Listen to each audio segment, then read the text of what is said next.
Welcome to Apaga University. I'm Inga. And I'm Julie. We are two momtrepreneurs who have built an in-home care business from the ground up, guided every step of the way by God's care and fueled by agape love. 16 years later and over 100 podcast episodes already under our belts, we invite you to continue on this journey with us as we share stories that resonate, insights that inspire, and practical guidance that empowers you to face any obstacle along this path. Whether you're a professional caregiver, a family member, or are simply curious about what your steps will be when you need them, you have come to the right place. Oh, hey, and while you're here, make sure you hit that subscribe button. And after that, make sure you send this to a friend. Yes, do it. All right, we'll quit fooling around and get to it. Let's go. Class is in session. Hello, Sunshines, and hello, Julie, and hello, Emily. How are you today? Doing well, thanks. Doing good? Yeah. What's new with you, Jules? I was going to say, I'm doing well too. I mean, how are you doing, Julie? I am great. It's a beautiful day, and we're so excited to have Emily here. Yes, this is going to be a really, really fun educational podcast. Yes. So we're excited to get some knowledge out there. Yeah, because the topic is a tough one, and there's a lot of misinformation out there. And so we've got an expert to fix that. Yes, indeed. Should we tell them what we're going to be talking about today? Well, what we're going to be listening about, what Emily's going to be talking about. Yes, reverse mortgages. Yes, controversial, isn't it? Oh, yeah. Ooh, I know. We do get a little controversial on these podcasts. So this is awesome. Like I said, I'm so excited that what happened is it's been a couple of weeks and she actually called me because you have a background in home care. And you were just like, I need to be talking to people about reverse mortgages. And you just happened to find us. And so we visited. She actually came to our healthcare coalition and talked more about it because, you know, as we preach, education is key. yes. And so to have an expert come in is so exciting. But anyway, now we're best friends. Obviously. Oh, I love it so much. And you did your homework assignment and you came here with a verse. Yes. I did. Would you like to share that with us? Yes. And I have to cheat and look it up. That's okay. That's A-okay. All right. So today's verse then is Philippians 4:6-7, which says, "Don't worry about anything, but pray and ask God for everything you need, always giving thanks for what you have. And because you belong to Christ Jesus, God's peace will stand guard over all your thoughts and feelings.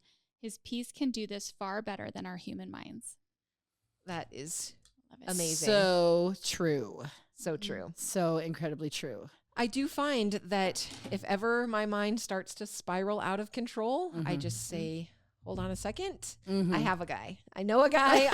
Let's just stop this right now. I can talk to him and pray about it and everything will be all right. Yeah. Yeah. You find a lot more peace when we let go as we're supposed to and let God be in control. Yep. That's hard for people like myself that are control freaks. Yeah.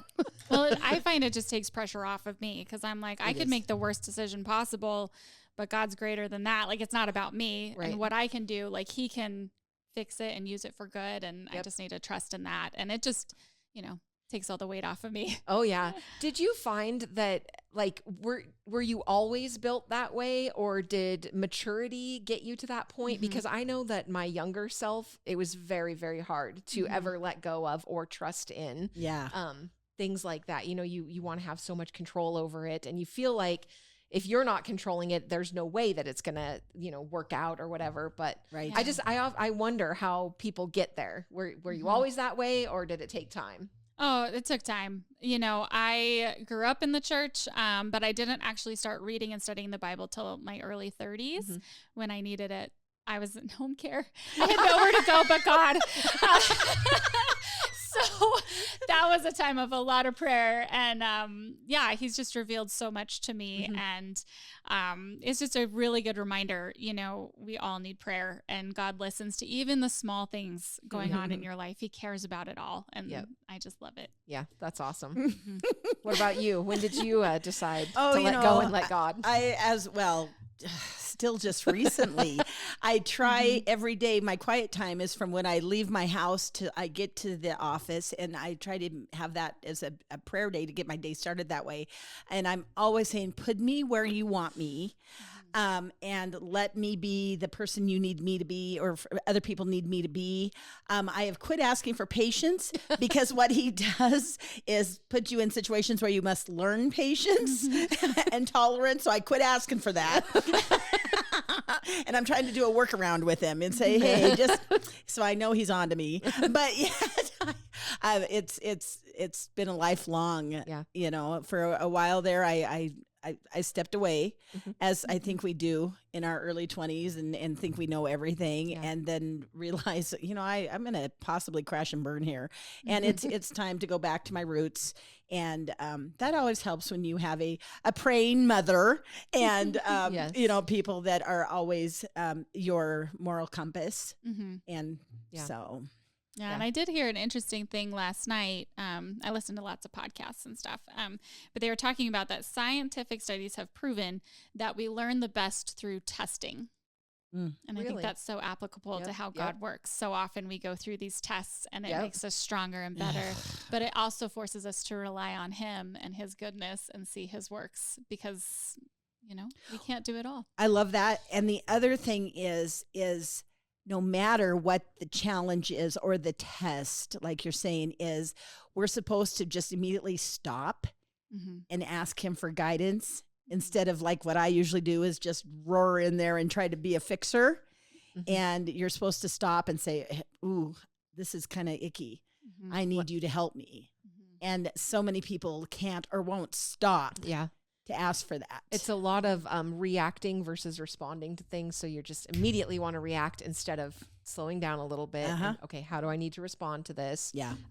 But I do find that the test thing, you know, a lot of times when we're in the middle of things, and I'll just say sheep because we raise sheep, and situations are happening, and you're just like, why is this happening? But at the same time, you're telling yourself, okay, there's a reason for this. There's a reason for this. And then it takes time to be able to look back and go, oh, now I get it. Because it rarely ever do you understand in the moment. Oh gosh, what even is years down, you're like, oh, yeah, that makes a lot of sense. The one thing that I learned from INGA is basically, she's always been so good about saying this, and it's true. She's always like, I need to sleep on it. Oh, good. And so like the other day, I was so hot about something. I immediately wanted to pick up the phone and start chewing some rear end, you know, and it was like, stop, slow down, take a breath, and get on top of your feelings before you make a bad thing worse. And it was like, all right, Inga said I need to sleep on it. Do you remember years ago we had more office staff? This was before COVID, and we had a couple individuals that were working in the office, and they just clashed really, really hard. And it was always very, I guess from our perspective, just trivial little silly things that, so I actually drafted up this form, and it was like, what's troubling you? You know, and like, okay, if you're having a problem, I want you to sit down, think this through. What's bothering you? Is there anything you can do to help fix the situation? Have you talked to the person that's bothering you or about the situation versus just, you know, imploding everything else and everyone around you? And I always think about that, because it's like, all right, if we slow down for a second, what's troubling you? You know, can we get to the bottom of this? And it's usually not that thing. It's a buildup of stuff. Other things for sure. So that used to be a coaching technique that I learned a while ago. And it was like, you ask what's troubling them or what's bothering them. And it's like, okay, what is one thing you can do today? And what would the outcome of doing that be? Okay. And so then what if you do nothing? What will the outcome be? Right. And so it's just kind of that perspective of like, you know, what am I doing to solve my own problem?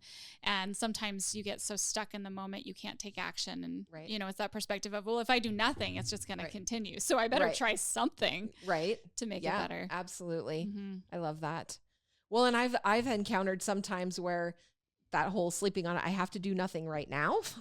I can do something tomorrow, because if I do something right now, it's not going to be, but having I guess the discipline to know that, right? Yeah. Versus, oh, I'm just going to pretend like it's not happening, because that's not the answer either. Sticking your old head in the sand. That Just technique. go for a walk.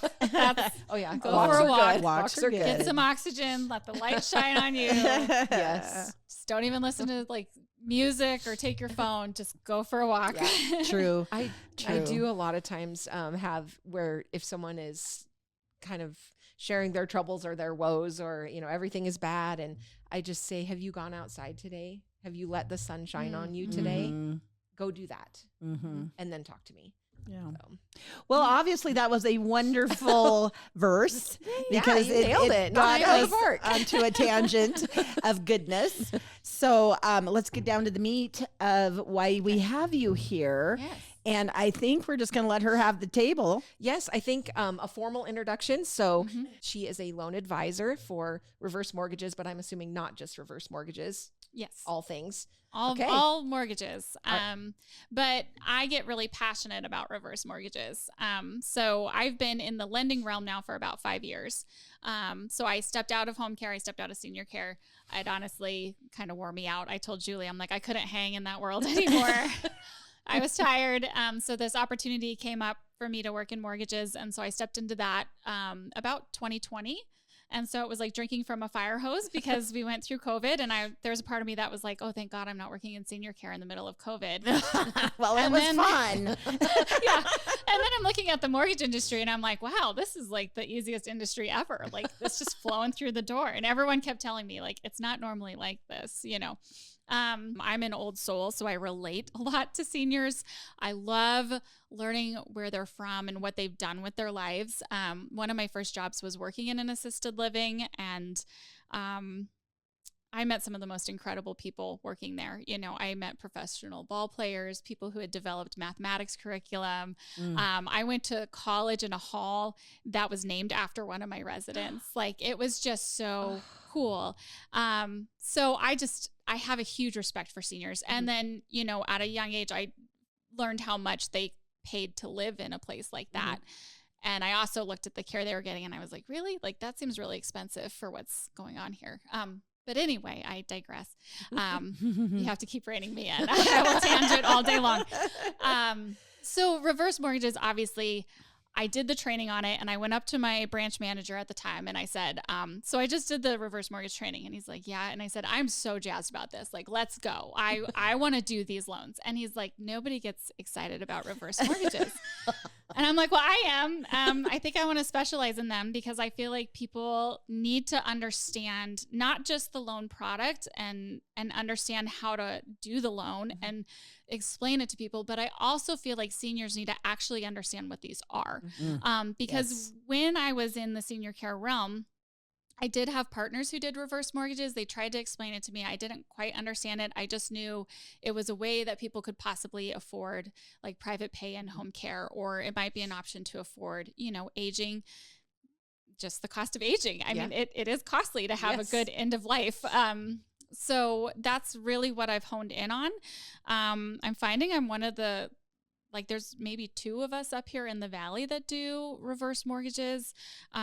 There is a certification for this. I'm working towards that.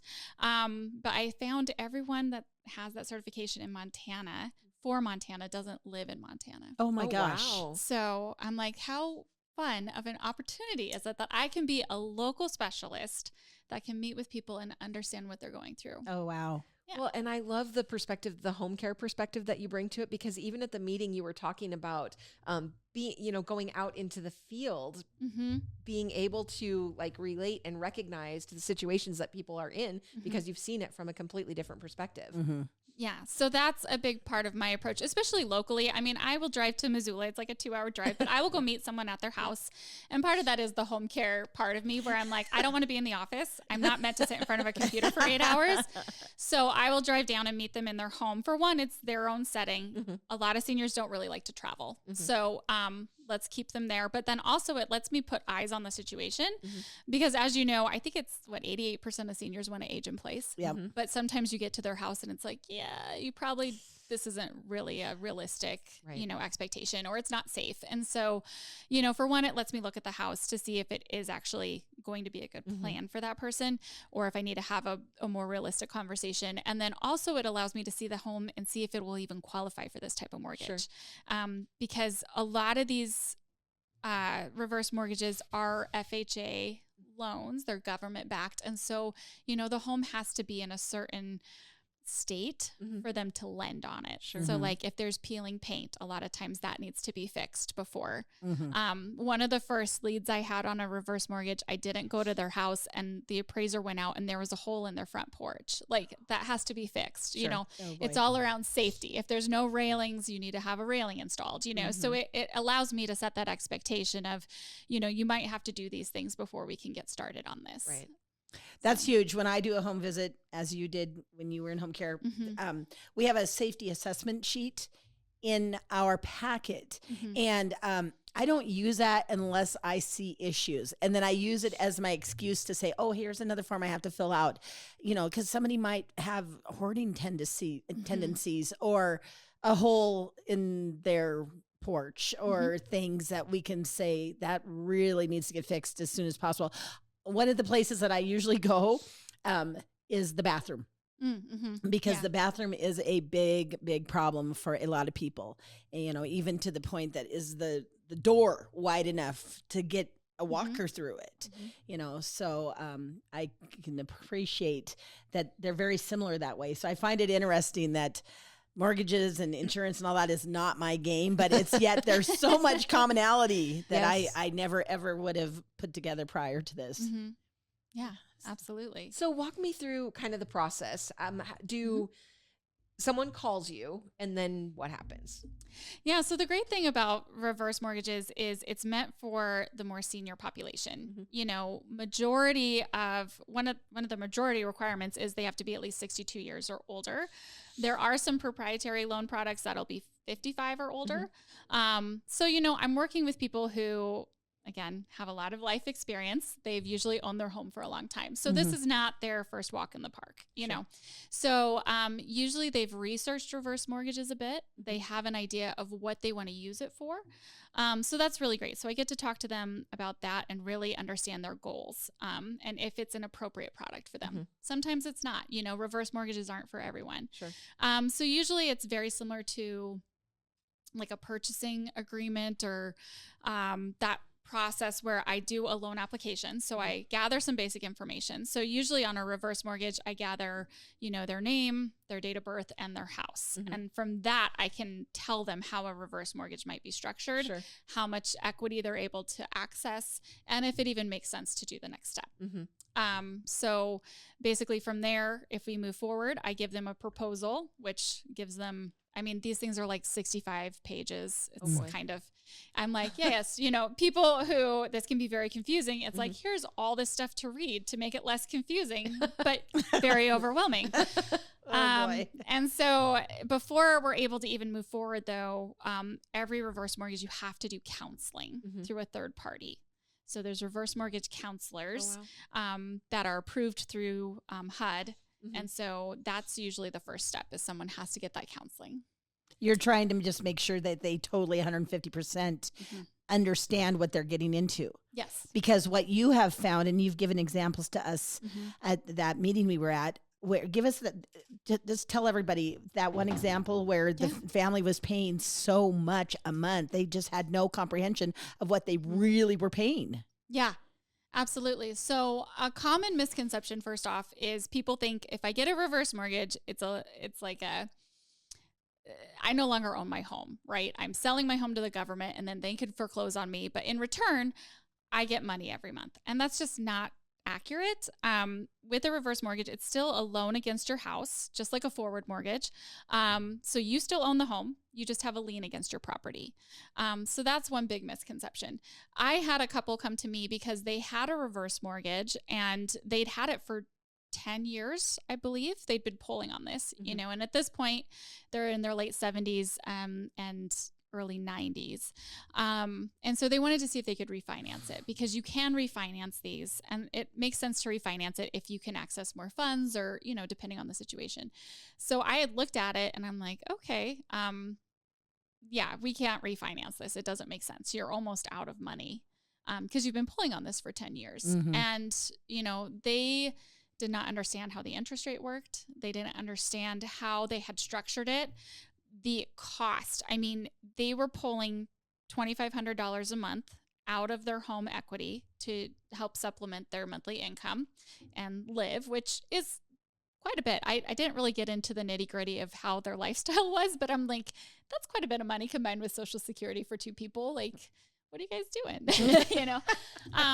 So they had that cost. And then because their loan amount had grown so much, they were getting almost $3,500. No, $3,500 a month in interest charges on top of that. So their loan amount was growing by $6,000 every month. And it was just adding up, and that's one of the things people need to understand about this product. So they were getting 25, yet they were paying 35 for the interest. Mm-hmm. Holy cow. Yeah, because their loan amount was like over $600,000 at that point. And so it's like, okay, obviously, so reverse mortgages, just to back up, they're different from a forward mortgage. We call it a forward mortgage. It's like a regular mortgage, right? When you take out a regular mortgage on your home, you're making monthly payments, and those monthly payments are going to pay down your principal and your interest. So the loan amount is getting smaller over time, and therefore your equity is increasing, right? Because you owe less on your home. Reverse mortgage is opposite of that. You're not required to make monthly payments. You can if you want to. It's sometimes a good idea to, but if you don't make monthly payments, your loan amount's just kind of sitting out there, and there is still interest accruing. And so your loan amount is growing over time. And the nice thing is the loan doesn't come due until the homeowner no longer lives in the home. There's really 4 requirements from the homeowner to avoid having the loan come due. And since I mentioned them, I can go into that. It's they have to live in the home as the primary residence. They have to pay their property taxes, and they have to pay their homeowner's insurance every year. And then they have to maintain the home. So obviously the home's the collateral for the loan. The lender wants to make sure the home is being maintained, that the roof's not leaking or that the siding's not falling off. It's usually those major things. And it's not like these lenders have the ability, or I think the wherewithal, to just like drive by homes and be like, is it being maintained? It's usually if the city has sent out a notice of it not being safe, or that they've noticed it's falling apart, then the lender might get notified. So these loans don't really come due unless one of those 4 things aren't being fulfilled. And so that's kind of a common misconception there too. So help me understand the concept. So basically, you have someone that's lived in this home and they have all of this equity built up, and now they are essentially borrowing against that equity, right? So they get the reverse mortgage, they get whatever that, the agreed upon amount is, or whatever that comes to them. And then that equity is being reduced as they're taking money from it, correct? Yep. And then when the home is sold, that it goes to pay for the loan. Is that typically how it goes? That's typically how it works. So with a reverse mortgage, you can access that equity through basically 3 different ways. You can get cash at closing, like a bulk amount. You can get monthly payments. Like I mentioned, those folks were getting $2,500 a month, and it was just set. You can do it for a 10-year period, like for a certain period of time. Or I guess that's a term period. Tenure is you get it for as long as you live in the home. So, I have people in their early 70s where that's what they wanted. And so it's like, you're guaranteed to get $750 a month or $1,000 a month. You're guaranteed that the rest of the time you live in this house. You could live to be 120 and you'll still get those payments. And then the other option is a line of credit. And that's really a powerful tool, the line of credit, if people know how to manage it. Because, like I said, you don't have to make payments to it, but if you have the ability to make payments to your reverse mortgage, not only are you decreasing the loan amount and saving on interest, but dollar for dollar, that goes into the line of credit. And the line of credit annually grows at the same rate as interest. So if you have an interest rate of 6%, your line of credit's growing at 6% that year, which is pretty cool. It's kind of like a savings account, if you will. And you're only pulling on what you've used of that line, or I mean, you're only getting accruing interest on what you've pulled out of the line of credit. Correct. On what you've used. So therefore, so with this couple I was talking about who, they'd kind of used it up, we had a big family meeting and I explained to them some possible ways, and I said, honestly, what I would do is, they had some assets and I'm like, if you choose to sell those, make them liquid, you could pay down this reverse mortgage. And what you're doing by paying that down is you're making your loan amount you're taking it from 600,000, we'll say even to 300,000, cutting it in half. You're going to save on interest. You're going to then add, $300,000 to your line of credit for, I mean, I don't know what their life expectancy would be, but if you need it for another 15 years, $300,000 over 15 years, that's a pretty reasonable amount of money that you can last on. So there are some ways to manage it. Just people need to understand, how to manage it. And that's what makes it so powerful, because one of the strategies is in your 60s, you can open a reverse mortgage and then you can just pay your loan balance down or make it zero, basically. So then you're not accruing interest, but you have this line of credit that's growing, so that if you do have, a need for money in the future, it's accessible, it's there, it's ready to go, and it's been growing over the last however long you've had it, 5-10 years even. What happens if, is there ever a situation where the home is not worth what the line of credit is at the end of the day? Sure. So that's what's really cool about these loans, actually. That's what makes them a little more safe is after the mortgage crash of 2007, 2008, that's when the government got more involved in reverse mortgages. And so I want to say 2014, FHA pretty much took them over. And as a result of that, they made them what's called a non-recourse loan. So if the loan amount, if your payoff amount at the end of the day is higher than the value of the home, the lender has to accept the lesser of the two. And if it's the value of the home, they can only accept up to like 94% of the value of the home. So that leaves 6% of the value to go towards realtor costs, closing costs, all that. So with a non-recourse loan, that means the lender can never go after the heirs or the homeowner for a remaining balance that's not covered by the cost of the home. Oh, wow. Yeah. So let's say one of the 4 criteria is no longer met and the home has to be sold, but the homeowner is still alive. It does the same work for them? Like if the home has to be sold but it's not worth as much as the amount of the loan? Yeah, it would, even if the homeowner is still alive. Yeah. So usually if the homeowner is still occupying the home, lenders will work with them. Right. So I think there's some pieces there, usually, and the heirs usually have at least 6 months to get it settled. So it's not like, mom passed away and now this loan is due and the creditor's knocking at my door. It's, as long as they talk to the reverse mortgage company and say, hey, we're working on getting the home ready to sell. We should have it ready in the next 2 months, right. It's fine. It'll just sit there. Okay. I think we all try to be pretty reasonable. Yeah. In these situations. What about, do you ever have situations where people don't understand and they think that they're still, I'm going to give this or will this to my kids? Yeah. That was the other conversation with this couple is I said, they'd originally gotten this just by talking to somebody on the phone and had it all set up. And so when I looked at their statement, I was like, do you realize, for one, like they had a higher margin. So a lot of these, the interest follows the 10-year treasury bill right now. Back then it's the SOFR index. So the SOFR index is higher right now. So their interest was higher naturally. And then the lender gets to determine how much margin they charge on top of that. So for example, if the base interest rate is 4%, if you have a 2.75 margin on that, your interest rate is 6.75.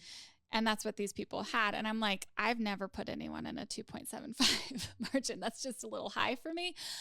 So I'm like, we could refinance it and get you into a lower margin, but it's still going to be a little bit higher. It still doesn't make sense. And so I think that's, something people need to wrap their heads around, because we're so used to fixed rate mortgages and these are adjustable. But there are ways to, make it a little more reasonable for people. And I'm sorry, I don't know if that answers the question that you had. I mean, basically, I'm I'm just wondering if someone, if they go and they get this reverse mortgage and they think at the end of it, their kids are still going to get their house. Yeah. So that is the question, is what do you want to have happen with this? Because I feel like a lot of seniors have in their mind, how they inherited their home or how they got into the home. There's usually some sort of story behind it. There had to be some grit, or maybe they borrowed money from their parents. And there's this really sentimental value to their house. And for a lot of people, it's like their legacy. It's kind of that homestead concept of, my kids are going to inherit my house. And so I think that's a good conversation to have, because I know for me personally, my parents bought that house before I was born. Like, my mom was pregnant with me. They still live there. And I'm like, I don't want the house. Like, I have my own house. I have my own house payments. My siblings all have their own house. We don't want their house. We're fine. Right. And, I'd rather them use that money like while they're alive versus trying to give it to me. But there are people who have it set in their mind, like, I want to give my kids the house. And so that's my follow-up question is, do your kids want the house? What are they going to do with it? Because if your house is worth $1 million, which there's a lot of them these days, it's like, your kid's probably going to turn around and sell it. Right. Especially if they have a house of their own. So that is a conversation. And like this couple, they did want to gift their house to their kids. And I said, do your kids know that you have this reverse mortgage? And they said, well, no. And I'm like, well, do you realize that this needs to be paid? You need to have this conversation with them and bring them into this so that they can help you navigate this. Right. Because I don't know if your sons want the house. I don't know, what they want to do with it. Right. So basically they can have the house if they buy the house. And pay off the reverse mortgage. Yes. Is essentially. Okay. Yes. So if they want the house and there's a reverse mortgage, a loan balance due, the heirs or the kids, they can get a forward mortgage of their own to take over, those payments to then satisfy the lien that's against it. They could pay it off. One way that a financial advisor actually told me is if they have life insurance, life insurance is tax-free. Any payments or any money you pull out of your reverse mortgage is also tax-free. So that's a cool thing. But they could use the life insurance to then pay off the reverse mortgage and keep the house without a lien and avoid taxes. And that's a financial attorney, not me saying it. There's a lot of strategies out there. Is there a cap or a percentage that the reverse mortgage can go against? The house is worth $1 million. What is the highest that could be borrowed against it? Yeah, great question. And that really depends on a few factors. Biggest driver on determining how much equity you can access from a reverse mortgage is based on how old you are. So the older you are, the more equity you can access. Generally, if you're in your early 60s, like I said, 62 is kind of the youngest, you're looking at getting like 30, maybe 35% of the home value. As you age, if you're in your 80s to 90s, you're probably looking at closer to 50. Highest I've seen, I had a 95-year-old I was looking into for one, and he was able to access about 65%. Oh, wow. And, that has to do with life expectancy. Sure. It may sound a little grim, but we live in the world and it's realistic. Yeah. We all have a life expectancy. And so the older you are, the less length of time you're going to be pulling funds. So it makes it safe, right? Sure. But I actually like that it's structured that way. I like that it's not like, oh, your house is worth $1 million, you can borrow up to $1 million, because that puts people in a rough spot. Right. So that's what I was wondering, like some of the protections or safeguards that are in place so that people don't get into too much trouble on it. Yep. And the other safeguard that's in place, people, if they look into them, will probably see there's like a 60-40 rule. So even if you can access, we'll just say $300,000 in that example, when you take out the loan, you can only access 60% of that $300,000 in the first year. So there's always like 40% of it that's held back in a line of credit because the goal is not to have people blow through it, in the first year. It's really meant to be a long-term play. Yeah. How can we spend $650,000? Oh my gosh, in go the out next- with a bang. But there are no restrictions for what you use the money for. They don't want you buying certain investments, like certain, what are they called? Annuities. I don't think they want you doing annuities because the interest rate doesn't make sense. But you can use it on vacation. You can give it to, your grandkids to buy a house as a down payment. Wow. You can use it on medical bills or expenses. You can use it on home care costs. It really doesn't matter what Wow. you use it for. One of my thoughts that I had when I was learning about them, property taxes have increased so much. I'm like, so you mean to tell me someone can, like, who's owned their home for 40 years and now are having a hard time paying property taxes, they could take out a reverse mortgage just to pay their property taxes and stay in their home? And it's like, yes, you can do that. So Wow. that's kind of a neat thing, so many people feel like they need to sell their house because they can't afford it at that age. But it's like, where do you go? You know? Yeah. So, Wow. Huh, that's interesting. So I kind of brought it up, excuse me, earlier, that there's been some negativity on reverse mortgages. And what is the biggest myth you kind of have to bust through to talk, to even start a conversation with people? Because some people just have it in their heads that they're predatory or that. yeah, right. I think that's it, is, it's a scam. Okay. And they're going to foreclose on my house. And then grandma and grandpa are going to be on the street homeless. I think that's probably the biggest myth. And like I've covered, there are proprietary reverse mortgages. Majority of them, though, are government backed. The funds are guaranteed by HUD. It's an FHA loan approval, which there is more oversight on those. And then we also have counseling and education. So, it's just simply not true. They're not scams. They can be a very powerful financial tool, but as I mentioned, they are not for everyone. So I think that's where you need to speak with a loan officer who can look at the full situation and have the ability to say, this just isn't the right time. I've told people that. I tell them that a lot, actually. I run numbers and they tell me what they need it for and what they want to do with it. And it's like, you're just not going to be able to access as much equity as you want right now. So sometimes it makes sense just to wait a little bit longer, get a little bit older, also have your home appreciate a bit more. And then, in a few years, it might make more sense to revisit it at that time.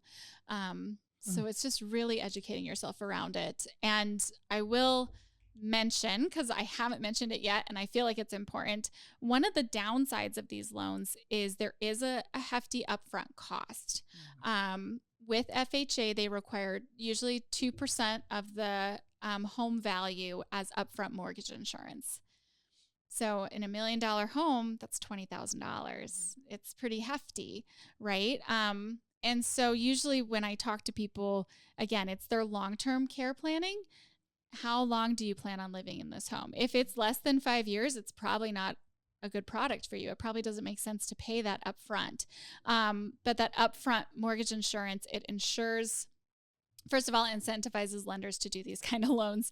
But then also it ensures that the funds will be available when you need them. So if there's, a bank run or something like that, if you want to pull money out, HUD is guaranteeing the money's there. And then it also allows it to be a non-recourse loan. So that's where that security comes in. Wow. This has been wonderful. Yeah. It's a lot to think about. And my takeaway from that is really just making sure that you're working with a reputable person, a knowledgeable person, and somebody that you feel really good that you can trust, maybe in person versus somebody that calls you on the phone to sell you a reverse mortgage. Right. Yeah. Bringing in like financial advisors, I've had meetings with potential clients with their financial advisor or with their child. I like just education. So I think just making sure people understand what they're getting into is really important. And not just that person, but, people who are also involved in their finances. Wow.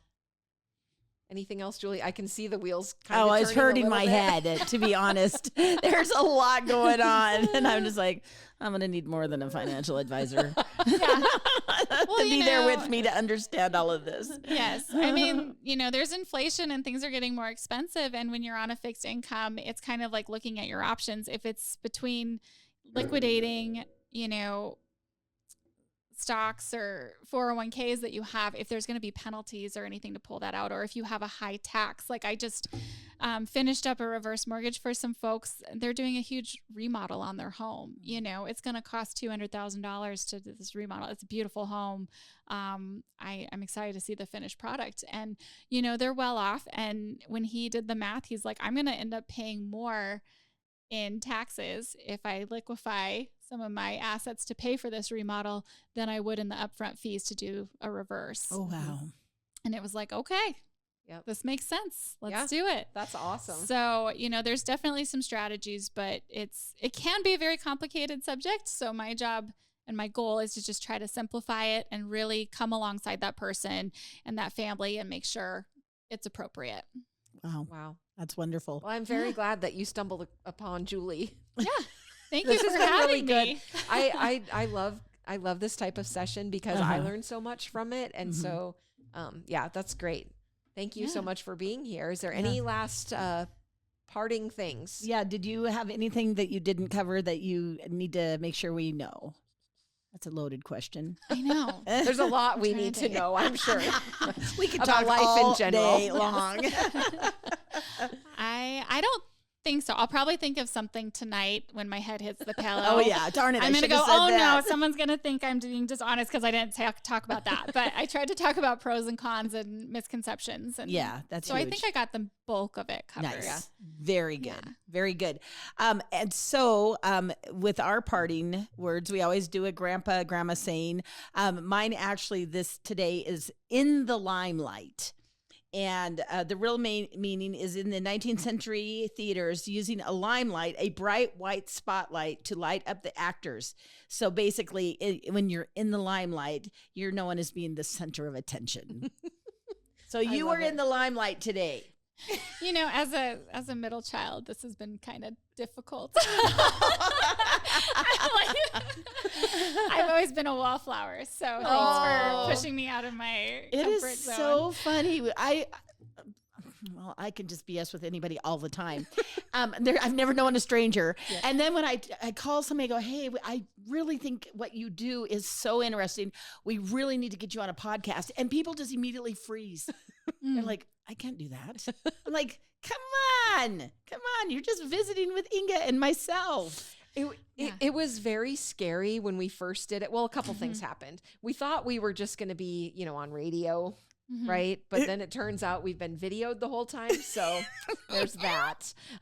But the cool thing is you can't screw it up too bad because if you do something crazy, Alyssa can fix it.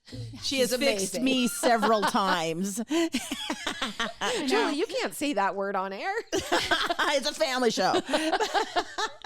But what a joy to have you today. Thank you. There's so much out there on that topic. I was like, wow. Then for you to have the background of home care, you bring in just this extra big heart that it's just huge that people would be so lucky to get to work with you. Well, thank you. Absolutely. I'm excited about it. Yeah. What a great connection. Yeah. Well, and I just invite people who have questions or maybe looking into it. I'm very no pressure. I like to say I'm like the worst salesman ever because I don't really like to sell things, but I love to educate. So, happy to just answer questions, make sure people understand, what it is, and really then you can make an educated decision. I'm not making that decision for you. So good. Yep. Yeah. Educated decision. Yeah, that's awesome. What we're trying to do as well. Sleep on it, dang it. Yes.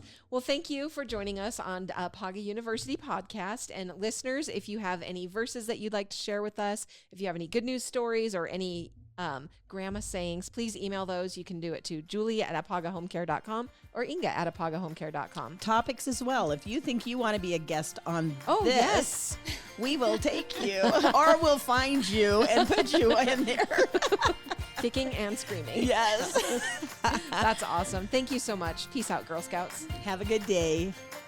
The Caregiven name is a registered trademark of the Veritrust Health Incorporated Company. IPAGA is not connected to, affiliated with, or endorsed by Veritrust or any of its affiliates.